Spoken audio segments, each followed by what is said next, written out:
Mobile ಅನ್ನು ಬಳಸಿಕೊಂಡು ಪತ್ರಕರ್ತನಾಗುವುದು ಹೇಗೆ ಅನ್ನೋದನ್ನ ತಿಳಿಯೋಣ.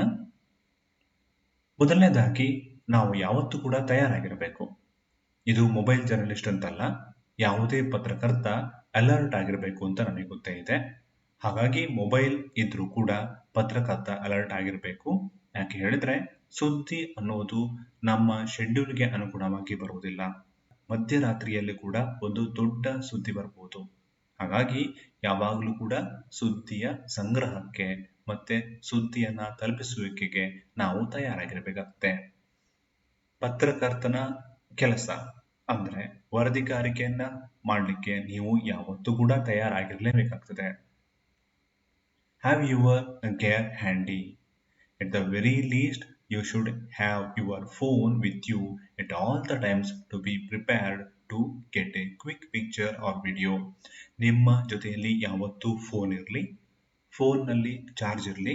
ಯಾಕೆಂತ ಹೇಳಿದ್ರೆ ಎಷ್ಟು ಹೊತ್ತಿಗೂ ಬೇಕಾದರೂ ನಿಮಗೆ ಒಂದು ಫೋಟೋವನ್ನ ಅಥವಾ ವಿಡಿಯೋವನ್ನ ತೆಗೆಯುವ ಅವಕಾಶ ಅಥವಾ ಅನಿವಾರ್ಯತೆ ಬರ್ಬೋದು. ಜೊತೆಗೆ ಒಂದು ಫೋನ್ ಮುಖಾಂತರ ಒಂದು ಸುದ್ದಿಯನ್ನು ಕಳಿಸ್ಲಿಕ್ಕೆ. ಫೋನ್ ಮುಖಾಂತರ ಸುದ್ದಿಯನ್ನು ಕಳಿಸೋದು ಅಂದ್ರೆ ಹೇಗೆ ಅಂದ್ರೆ ನಾವು ಅದರಲ್ಲಿ ವಾಯ್ಸ್ ಮೆಸೇಜ್ ಅನ್ನು ಹಾಕ್ಬೋದು ಅಥವಾ ಟೈಪ್ ಮಾಡಿ ಮೆಸೇಜ್ ಅನ್ನು ಕಳಿಸಬಹುದು.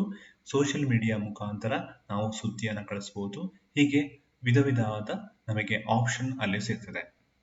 ಮೊಬೈಲ್ನ ಜೊತೆಗೆ ನಿಮ್ಮಲ್ಲಿ ಇದೆ ಅಂತಾದ್ರೆ ಮೈಕ್ ಇರ್ಬೋದು, ಲೈಟ್ ಇರ್ಬೋದು, ಟ್ರೈಪಾಡ್ ಇರ್ಬೋದು, ಇತರ ಸಾಧನಗಳನ್ನ ನಾವು ತಯಾರಾಗಿಟ್ಕೊಳ್ಬೇಕು.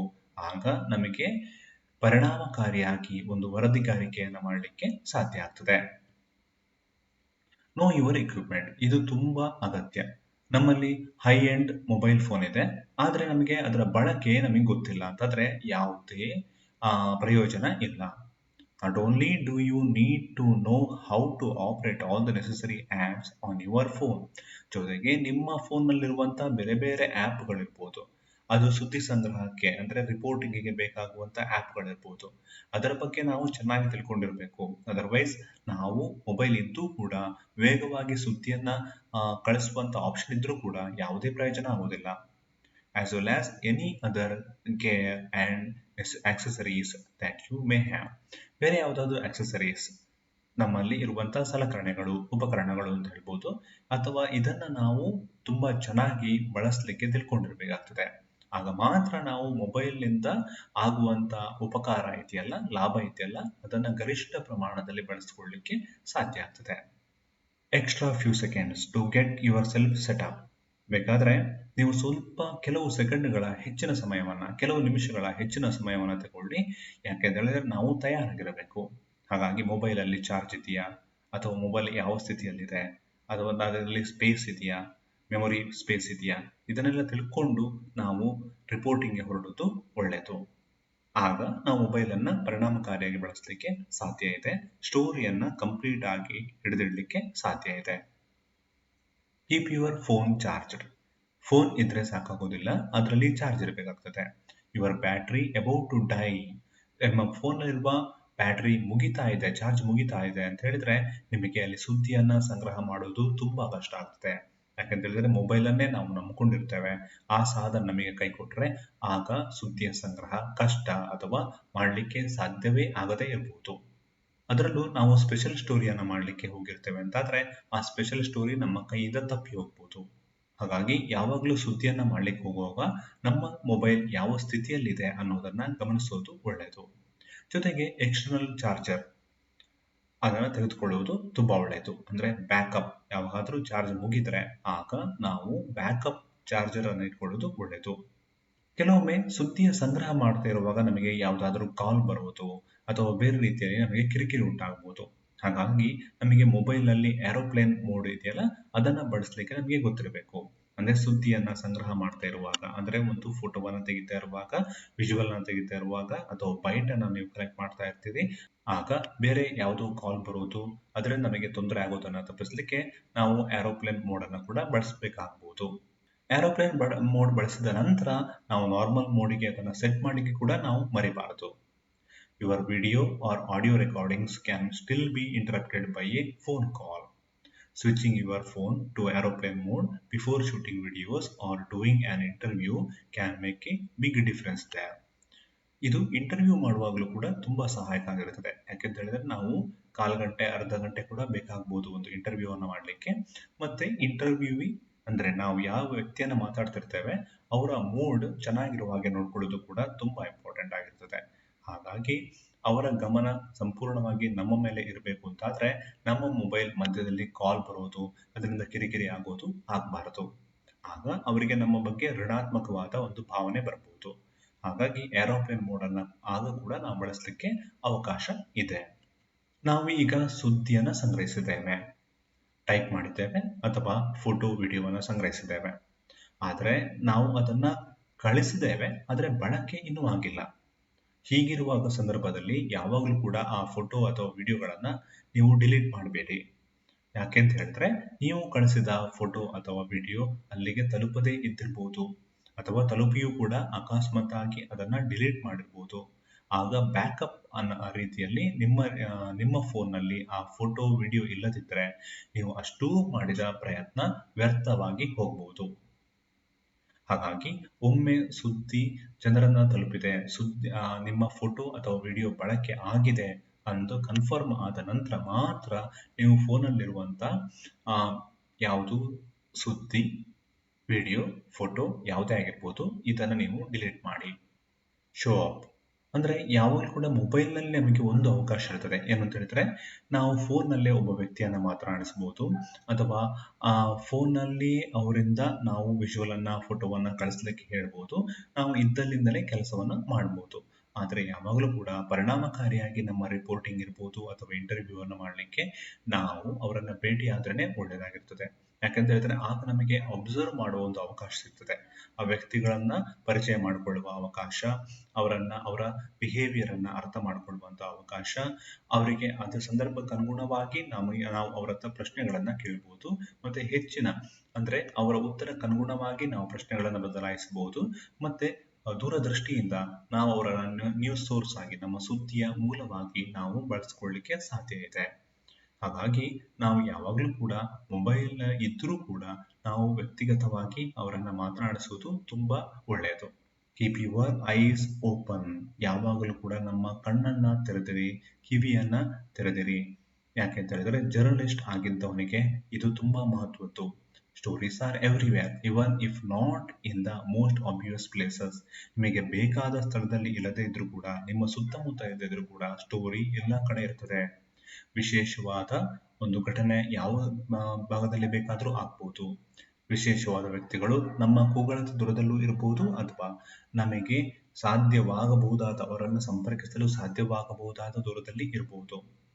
ಇದರಿಂದ ನಮಗೆ ಅತ್ಯುತ್ತಮ ಸ್ಟೋರಿಗಳನ್ನ ಮಾಡಲಿಕ್ಕೆ ಸಾಧ್ಯ ಇದೆ. ಹಾಗಾಗಿ ಯಾವಾಗಲೂ ಕೂಡ ನಮ್ಮ ಗಮನ ನಮ್ಮ ಕೆಲಸದ ಕಡೆ ಇರಲಿ, ನಮ್ಮ ಕಿವಿ ಮತ್ತೆ ಕಣ್ಣು ಯಾವಾಗಲೂ ಓಪನ್ ಆಗಿರಲಿ. Know how to tell your story. ಸ್ಟೋರಿಯನ್ನ ಮೊಬೈಲ್ನಿಂದ ಮಾಡೋದು ಸುಲಭ ಅನ್ನೋದನ್ನ ತಿಳ್ಕೊಂಡಿದ್ದೀವಿ. ನಾವು ಹಲವಾರು ಸಾಧ್ಯತೆಗಳು ಇದ್ದಾವೆ ಅನ್ನೋದನ್ನ ಮಾತಾಡಿದ್ದೇವೆ.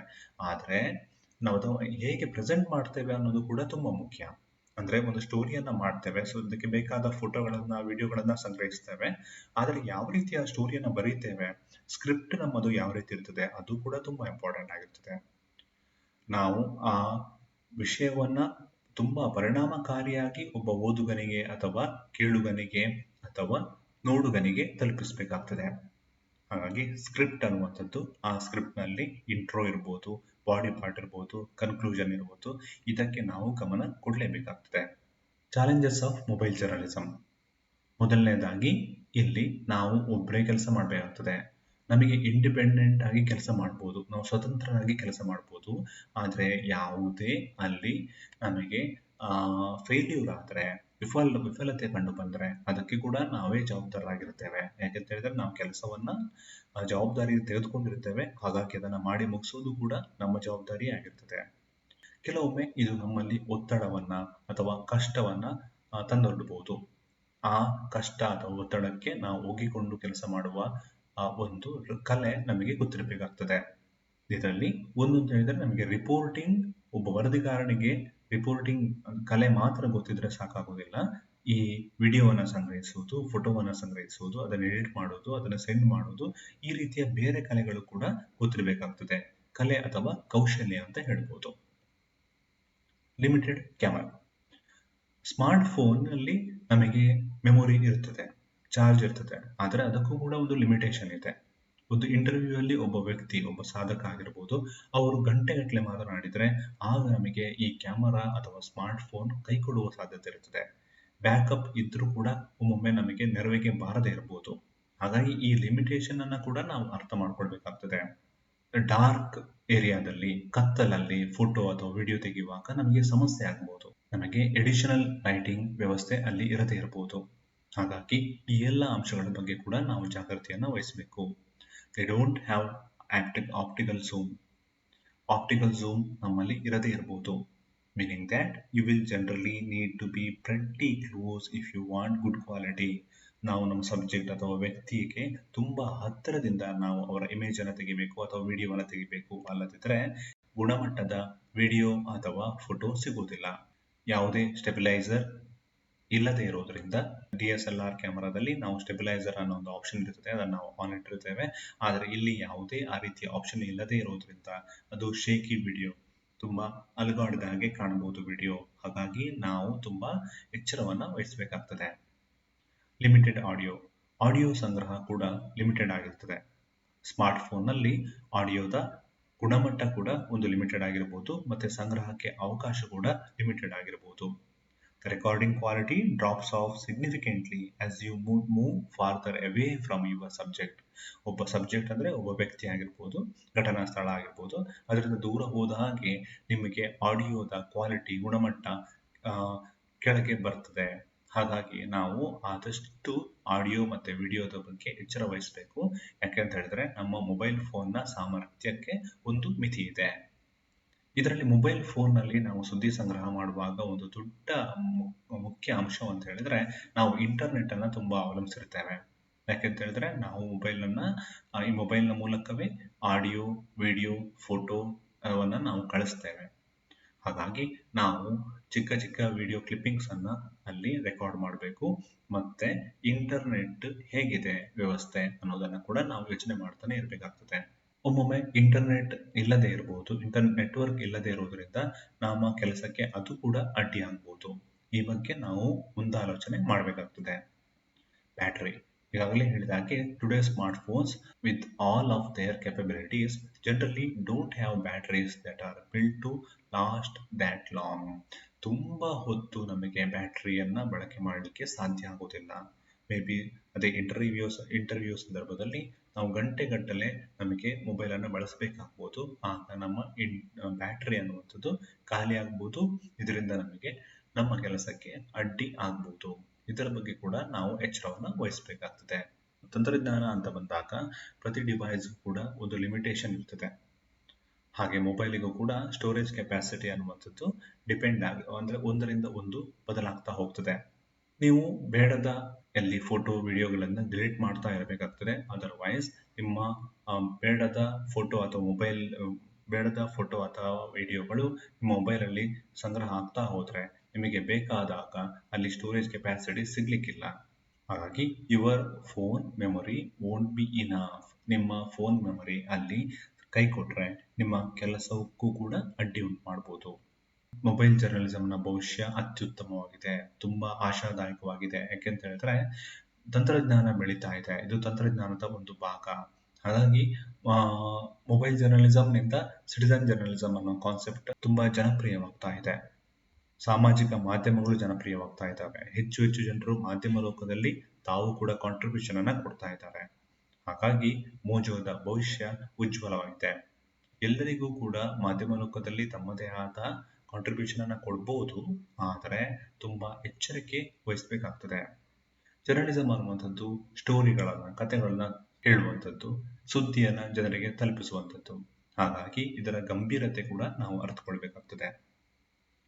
ಸರಿಯಾದ ಅಪ್ರೋಚ್ನಿಂದಾಗಿ ಸರಿಯಾದ ನಾಲೆಜ್ ಅನ್ನ ಪಡ್ಕೊಳ್ಳೋದ್ರಿಂದ, ತಯಾರಿಯನ್ನ ಚೆನ್ನಾಗಿ ಮಾಡೋದ್ರಿಂದ ನಾವು ಉತ್ತಮವಾಗಿ ಮೊಬೈಲ್ ಅನ್ನ ಬಳಸ್ಕೊಳ್ಳಿಕ್ಕೆ ಸಾಧ್ಯ ಇದೆ. ಅತ್ಯುತ್ತಮವಾದ ಸ್ಟೋರಿಯನ್ನ ನಾವು ಜನರಿಗೆ ಪ್ರೆಸೆಂಟ್ ಮಾಡಲಿಕ್ಕೆ ಸಾಧ್ಯ ಇದೆ. ಈ ರೀತಿ ಮೊಬೈಲ್ ಜರ್ನಲಿಸಂ ಅನ್ನುವಂಥದ್ದು ಭವಿಷ್ಯದ ಒಂದು ಜರ್ನಲಿಸಂ. ಹೀಗಾಗಿ ಇಲ್ಲಿ ಅತ್ಯುತ್ತಮ ಅವಕಾಶಗಳು ನಮಗೆ ಒದಗಿ ಬರ್ತಾ ಇವೆ. ಅದನ್ನ ಸರಿಯಾಗಿ ಬಳಕೆ ಮಾಡ್ಕೊಳ್ಳೋದು ಮಾತ್ರ ನಮ್ಮ ಕೈಯಲ್ಲಿದೆ.